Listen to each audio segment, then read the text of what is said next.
3 minutes is all it takes to create and add emotes to your Twitch stream. I'll show you multiple methods to get emotes and how to add them to your page. Starting with how I got mine. Mine came from Fiverr. If you want 10% off Fiverr, use code Harry, all caps, at checkout, and use the links in the description to support my channel. I've linked both Fenny, the artist who made mine, and the general emotes page, and as you can see, there's over 4,000 choices. Another popular emotes website is OwnTV.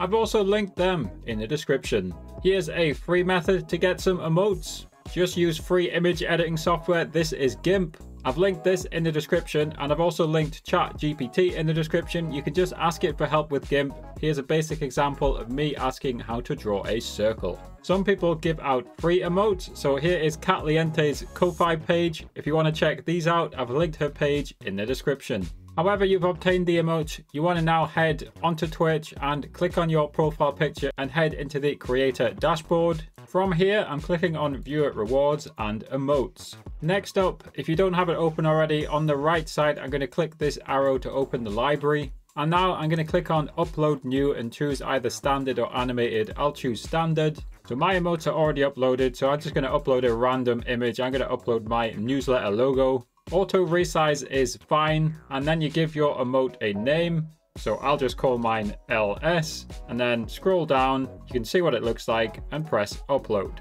Now I can see it in the library on the right. I'm just going to click on it, slot assignment, and then choose where it goes. So I can choose for the followers to have it, tier 1, tier 2, or bits, tier 3 as well. So I'll choose for my followers to get the emote. Simple as that. This right here is what the viewers will type into the chat to activate the emote. After subscribing, watch this video to get the best settings for your Twitch stream.